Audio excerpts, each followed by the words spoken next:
Don't seek comfort, rejoice in your suffering. I know what you guys are thinking. Like, what the hell is this guy talking about? Don't enjoy being comfortable. Think of it. The amount of times you're comfortable, you're complacent, you're idling. You have a sense of, I can drop my shoulders, I can relax. Does that give you the same sort of purpose and the drive that suffering does? Think about it.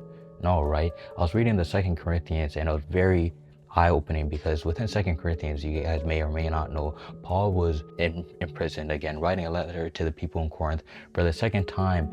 And it was funny because the people in Corinth didn't look at Paul as a apostle. They didn't validate the hope that was in him through the Holy Spirit, because he was suffering. There was many false teachers at the time indicating that you have to be formidable speaking about God, you have to be powerful, and you can't show any signs of weakness, which was contrary to what Paul was showcasing by being in prison, through showcasing his hardships. And even though acknowledging those hardships, it made it even more of an evidence and magnified his position as being a apostle and a advocate for Christ. Because in understanding that your hardships form character, and Jesus Christ himself suffered the same as Paul is suffering. Not to the same degree, Jesus suffered far worse. Even the other apostles and the disciples suffered when they were being persecuted before their deaths, and they were unfortunately martyred.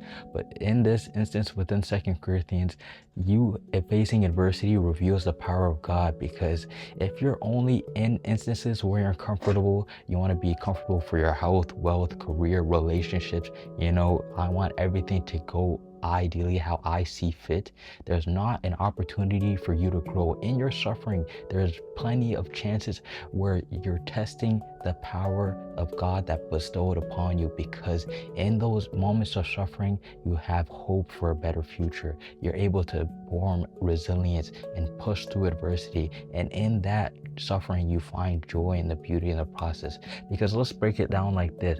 Imagine the instances where you guys have a bug in your house, you're chilling, relaxing. You see one bug come along, you're like, whatever, I'll just handle it whenever. But then you have multiple of that same bugs that you see, you're like, all right, now I got to take action. Notice how that during that time you're comfort, and only when you see more things that arise that sort of get you in an uncomfortable position, you're ready to take action. Why is that the case? You should be on constant alert to be able to take action.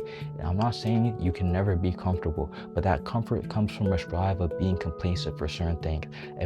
You think of it like, if I get to this place, I get this job, I get into this relationship, I'll be okay. But that should not be the end goal, because in striving for those comfortable places, the beauty is within the journey, and within that journey you will suffer to be able to reach that place of comfort.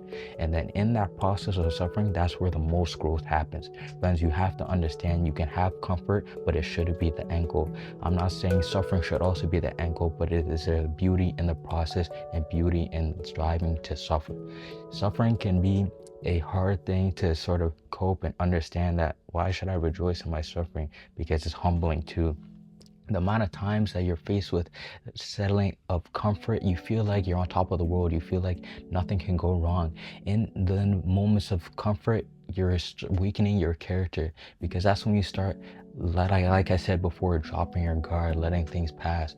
There's no sort of edge that you have and be able to fortify and strengthen, because you're not suffering. When you actually suffer, you have to be on constant alert.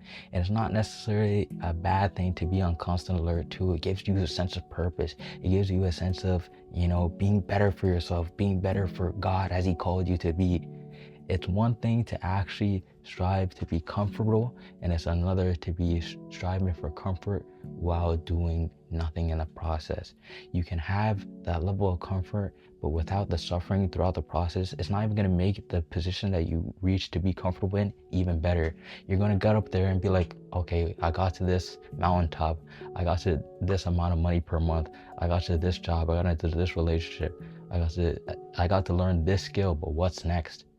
That's the many things that people try not to understand. But you have to embrace your sufferings, and you hear it all the time too, especially with athletes.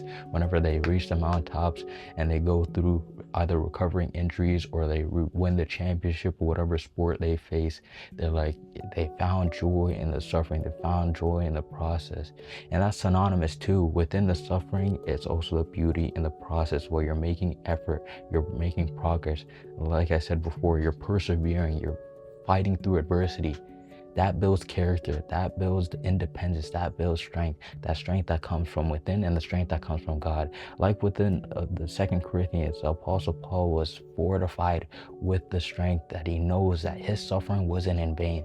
His suffering was nothing compared to how God had to suffer for us. And he even rejoiced when the people in Corinth were being like, yo, this guy's not valid because he's suffering.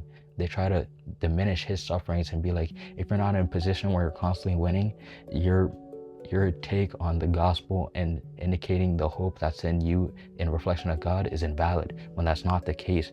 Friends, you have to understand, through suffering, you'll be made new. And through suffering, you'll be able to rediscover aspects of yourself that you didn't know you were even capable of, and what you know and think you could be able to handle. So I just want to remind you guys about the instances where you feel like, you can't handle certain situations. You're going through a dark battle. You're going through a battle that you faced before, but you feel like you can't handle. I already mentioned it in previous videos where God will not give you a scenario which you can't overcome. But in the moments where you think the suffering is too much, take heart and know that in that process of suffering, you will learn something far greater that you can even imagine. And one thing that won't be forsaken is that suffering will not be in vain. You will not suffer for no reason. It'll help you build your character, as well as that'll give you the strength to endure situations that you wouldn't even imagine that you could overcome. So friends, I just wanted to conclude with that and give you guys this brief message. And I've seen this happen way too often with friends, and I just wanted to showcase this perspective on embracing your suffering, friends. So most importantly, stay tuned and God bless.